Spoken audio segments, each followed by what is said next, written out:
মাননীয় মন্ত্রী ওনার অনেক জটিল মন্ত্রণালয়, এটা অনেকগুলো মন্ত্রণালয় একসাথে, ওনার অনেক কাজ থাকে।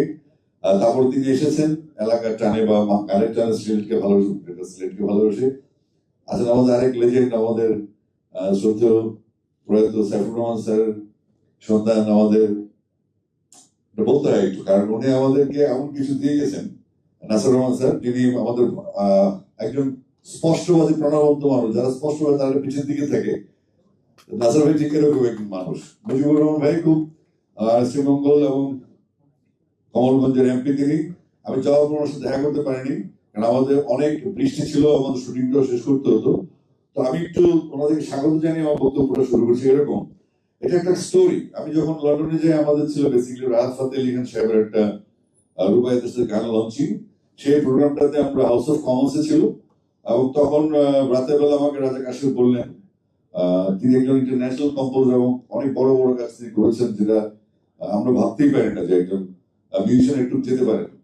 তো আমাকে হঠাৎ করে রাতের বেলা কিংস্টনে ছিলাম, আমাকে বললো যে একটা লিরিক আছে, লিরিকটা শ্রীমঙ্গল কিনে এবং শ্রীমঙ্গলের গান। আমি বললাম, আমি কুমিল্লা নিয়ে গান গাইতে আমি সময় দিলাম 20 বছর 22 বছর। আর এই ধরনের গান করতে হলে অনেক বড় লিরিক লাগবে, সুন্দর একটা কমপ্লিট একটা গল্প লাগবে, একটা নেপথ্যের কিছু ইস্যু থাকবে, ইতিহাস, ঐতিহ্য, কৃষ্টি, সংস্কৃতি, এগুলো থাকতে হবে।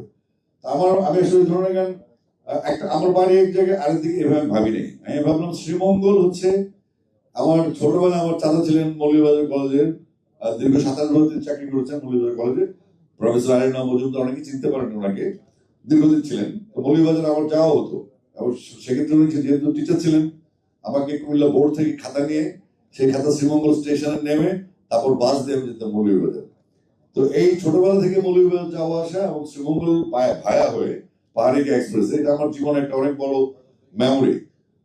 তো আমি শ্রীমঙ্গলকে নিয়ে গানটা প্রথম ভাবলাম যে আসলে এটা মানে রাজা কাশিফ খুব মিউজিক পাগল মানুষ, সে যে কোনো কিছু নিয়ে মিউজিক করতে চায়। কিন্তু আমি যখন ভাবলাম যে শ্রীমঙ্গল নিয়ে গান হবে, ওখানে শ্রীমঙ্গলের পাশে কমলগঞ্জ, জুড়ি, বড়লেখা, তারপরে কুলাউড়া, প্রত্যেকটা উপজেলা বা ওদের সমস্যা সংস্কৃতি হচ্ছে চা বাগান কেন্দ্রিক, এবং সেখানে নৃগোষ্ঠী যারা আছেন, খাসিয়াপুঞ্জি আছে, ত্রিপুরা আছে, আর অনেক কিছু হয়তো আছে আমি জানি না, কিন্তু সেখানে নৈসর্গিক যে প্রাকৃতিক যে সৌন্দর্য, আমার মনে হয়েছে শ্রীমঙ্গল গানটির মধ্যে জনাব কায়েস আজিজ তার লেখার মধ্যে অনেক কিছু ছিল। এটা উনি পারলে একটা এনসাইক্লোপিডিয়া ব্রিটানিকে রচনা করতেন, এত বড় কবিতা এটা।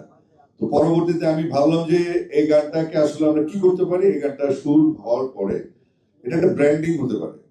কেন আমাদের দেশে আসলে সরকার সব কাজ করবে, সেজন্য আমাদের বসে থাকার কোনো অবকাশ নাই। আমি বিশ্বাস করি আমরা যদি আমাদের যার যার এলাকা ব্র্যান্ডিং করি, যেমন এই গানটা শুটিং হয়েছে শ্রীমঙ্গল এবং কমলগঞ্জে। তো কমলগঞ্জের মানুষজন, আমি পোস্ট দিলাম, বললো ভাই শুটিং করলেন কমলগঞ্জের, ঠিক আছে নেই, নাম গেল শ্রীমঙ্গলের, আমরা কিন্তু প্রতিবাদ করব। আমি বললাম, যদি হিমালয় হয়ে দুঃখ আসে, আপনি হিমালয়ের উপরে কি শুটিং করবেন? চা বাগানে তো নাম লেখা থাকে, এই চা বাগান পঞ্চগড়েও আছে, তাই না? তো আমরা যদি টুরিস্ট প্লেস গুলি আছে, এর মধ্যে শ্রীমঙ্গল অন্যতম। আমি নিজেও শ্রীমঙ্গল বহুবার গিয়েছি, আবারও যাবো, পছন্দের জায়গা। তো এটা যখন কথাটা লেখা হয়, কথার উপর সুরারোপ করেছেন রাজা কাশিফ, এবং কম্পোজিশন তিনি করেছেন বিশ্বের অনেক ভালো ভালো মিউজিশিয়ান লন্ডন থেকে ট্র্যাকগুলি বাজিয়েছেন, তাদের বাজনা নিঃশব্দ শুনেছেন কম্পোজিশনটা। এবং তখন ধ্রুব গুহ দাদা ছিলেন, আমরা একসাথে ছিলাম, দাদার প্রোডাকশন ছিল, তখন দাদু ইন্টারেস্ট দেখালেন। আমি বললাম যে এই গানটা আমাকে শ্রীমঙ্গল গিয়ে শুটিং করতে হয়। বিগত 4-5 বছর যাবত আসলে শুটিং করি না, বাইরে কোথাও যাই না, কিন্তু এই গানটা শোনার পরে আমি তখন গাইনি, গেয়েছি আমি ঢাকায় এসে। পরবর্তীতে ভাবলাম যে এই গানটা শুট করতে হবে শ্রীমঙ্গলে, এবং এটা শ্রীমঙ্গল না, শুধু মৌলভীবাজার জেলা সহ গ্রেটার সিলেটকে রিপ্রেজেন্ট করা বাংলাদেশের চমৎকার একটা গান হতে পারে। আমরা যদি আমাদের বেসরকারি অ্যাঙ্গেল থেকে কাজ শুরু করি, সরকার যদি ডেফিনেটলি পজিটিভ কিছু ভাইব পায়, তাহলে নিঃসন্দেহে যে টুরিস্ট প্লেসগুলি বাংলাদেশের বিভিন্ন জেলায় আছে, একটা উপজেলা হতে পারে, একটা এলাকা হতে পারে, একটা পাহাড় হতে পারে, একটা জঙ্গল বন হতে, সুন্দরবন হতে পারে। আমরা যদি আমাদের ট্যুরিজমকে ডেভেলপ করার জন্য আমাদের স্পেশালি শ্রীমঙ্গলকে কেন্দ্র করে যে আমাদের সিলেটে প্রবাসী মানুষজন আছে, আমরা সিলেট বলতে কিন্তু যেটা বলছি সিলেটে, সিলেট অনেক বড় একটা 4টা জেলা নিয়ে একটা বিভাগ, এবং সিলেটি মানুষের সম্পর্ক অনেক ভালো।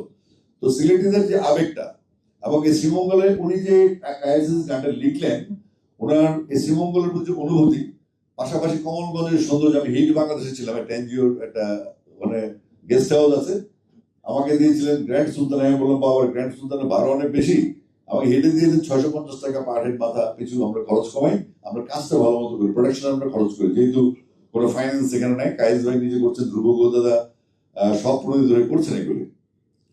তো সবকিছু মিলিয়ে সিলেট একটা বিভাগ, শ্রীমঙ্গল, মৌলভীবাজার একটা উপজেলা, কমলগঞ্জ সহ। আপনি মহোদয় এখানে আছেন, তিনি আমাকে দাওয়াত দিয়েছেন, যেতে পারেনি আসলে। আমি ধন্যবাদ জানাতে চাই সিফাত নুসরাত এবং ফারহান খান রিওকে, যারা গানটির সাথে মডেলিং করেছেন। সেখানকার লোকাল বাউল শিল্পীরা ছিলেন, ক্ষুদ্র নৃগোষ্ঠী মানুষজন ছিলেন, এবং যারা ওখানকার যারা স্থানীয় মানুষ তারা অনেক সাহায্য করেছেন গাড়ি দিয়ে, যে যেভাবে পেরেছেন। আর সিলেটের মানুষের আন্তরিকতা আসলে উপলব্ধি করার জন্য তাদের সাথে মিশতে হবে। দূর থেকে অনেক কিছু বলা যায়, বাট আমি ফিল করি সিলেটকে সবসময় মন থেকে। আর আমার ভাইও ছিলেন সিলেট ক্যারেক্টর, যেমন আরিফ ভাইয়ের বাসায় ভাত খেয়েছে আরিফ ভাইয়ের মরণে, তখন আমি ছোট ছিলাম অনেক আগে, 96-97 সালের দিন, তখন আমি গানও গাই না। আমার ভাই চিটাং ইউনিভার্সিটি পড়তেন, মাউন্ট ভ্যানের একজন ছিলেন চিটাং বিশ্ববিদ্যালয়ে, ওনার থ্রু তোমার বাসায় গিয়েছিলাম। তো আমার সবুজ সিলেটের সাথে সম্পৃক্ত ছিল আমার, তো সেক্ষেত্রে আরিফ ভাইয়ের বাসায় আমি গিয়েছি। এটা ওনার মনে থাকার কথা না, কারণ সে 96 সালের কথা, এটা 30 বছর আগে। তো সব আমি ডাকতে চাই রাজা কাশেফকে এবং রুবায়েত জাহানকে, একটু স্টেজে প্লিজ। আমি প্রথমে বলছি রুবায়েত, কালকে আমার কাছে স্ক্রিপ্ট আছে, আমি কি বলবো এখন তোমার ফিলিংটা শুধু বলো। আমরা রুবায়েত ব্রিটিশ প্রবাসী একজন বাংলাদেশি মেয়ে, ব্রিটিশ বংশোদ্ভূত বলা যাবে না, সে পড়াশোনা করতে গিয়েছিল সেখানে, এবং সে তার বাড়িও ছিল আমি, আমরা দুজন হচ্ছে ডিভিশন, এই ভাগ হয়ে যেতে আর কি। তো রুবায়েতের কথা শুনবো আমরা একটু প্লিজ। আসসালামু আলাইকুম, সবাইকে অনেক অনেক ধন্যবাদ, আপনারা সবাই এসছেন আমাদের আমন্ত্রণে। আর বিশেষ অতিথি আরিফ ভাই, অনেক অনেক ধন্যবাদ আমাদের এই অনুষ্ঠানে আসার জন্য। আর আমি বলবো যে আমি বাংলাদেশকে অনেক বেশি ভালোবাসি, প্রবাসী থেকেও আমি অনেক বাংলা গান গেয়ে যাচ্ছি, এবং আমার অনেক দেশের গান আছে যে গানগুলোর সাথে আমার মনে হয় এই গানটাও যোগ দিল। আর আমি যেখানে থাকি সেখানে অ্যাকচুয়ালি বিশাল কমিউনিটি, সিলেটি কমিউনিটি, আর ওনারা আমাকে অসম্ভব ভালোবাসা দিয়েছেন। আমি যতটুকু পেরেছি হয়তো এই গানের মাধ্যমে আমি চেষ্টা করেছি সেই ভালোবাসাটুকু, অল্প কিছু ভালোবাসা দেওয়ার জন্য আমার পক্ষ থেকে অনেক অনেক ধন্যবাদ। আমি এখানে রাজাকে দিয়ে দিচ্ছি। আপনি একটা অ্যানাউন্স করি যাবে না, রাজা কাশেফ যিনি, আর কথা শেষ, ব্রিটিশ বংশোদ্ভূত একজন মানুষ যিনি রাজা কাশেফ, তিনি মুম্বাইতে তাকে অনেক সবাই চেনেন যারা বড় বড় বিরোধীরা আছেন, কিন্তু তিনি কোনো না কোনো ভাবে তিনি বাংলাদেশকে ভালোবেসে ফেলেছেন। পাশাপাশি যেহেতু লন্ডন থাকেন, সেখানে সিলেট কানেক্টিভিটি খুব হাই, এবং এটা যে অদ্ভুত এক লিরিক, কায়েস আজিজ ভাই মনের মাধুরী মিশিয়ে একটা কবিতা লিখেছিলেন, সেটাকে একটা শেপে ফেলা, কারণ তো একটা গ্রামার আছে, আমি নিজস্ব গ্রামারের বাইরের লোক, তারপরও গ্রামার তো আছে, যা মানতেই হবে। তো এই গানটা তৈরি করা, মিউজিক করা, প্রত্যেক দিন খবর রাখা, এবং আমি গাইবো কখন, কবে শুটিং হবে, এগুলো আমরা অনেক প্ল্যান করেছি। শেষ পর্যন্ত গানটার স্থায়ী একটা রূপ দিয়েছে আমাদের তরুণ নির্মাতা সৈকত রেজা। সে যেভাবে সবুজ তুলে দিয়েছে, আমার মনে হয় বাংলাদেশে অন্যতম সেরা মিউজিক ডিরেক্টর। শেষে কথা বলতে চায় না, এখানে কথা বলার লোক আসলে খুব কম।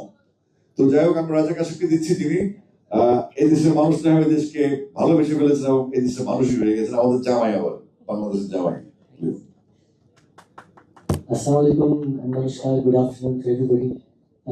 Firstly, I want to welcome everybody, but specifically respected Arif Shahid.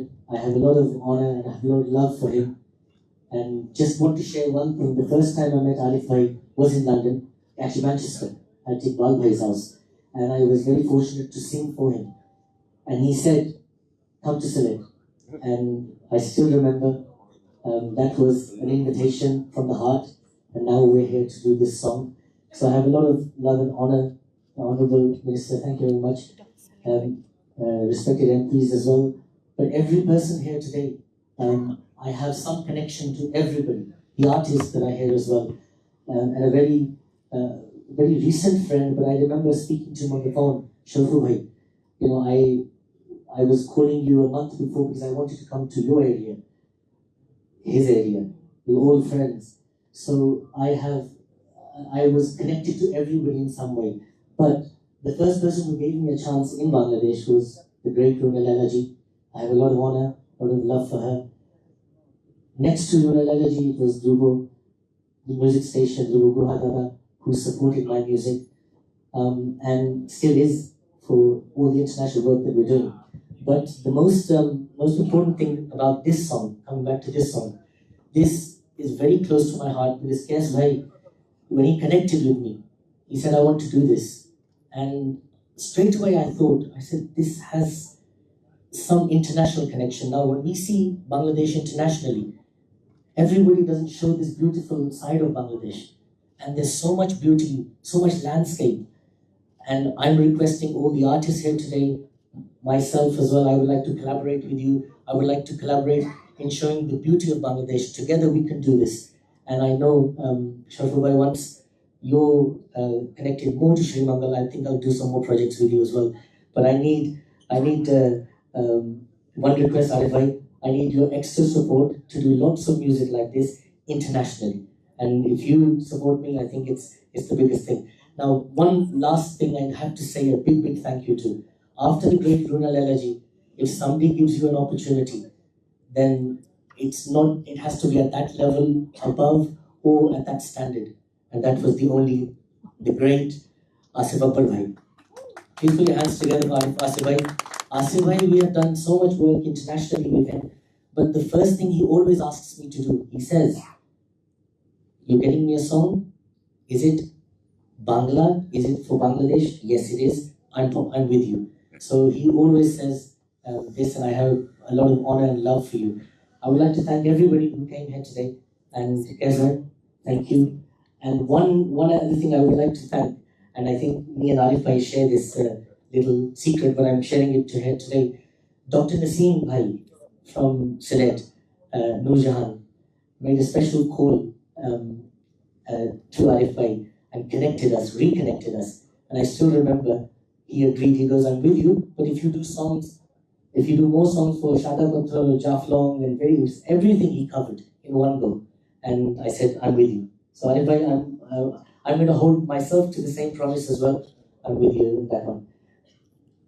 Yes, sir?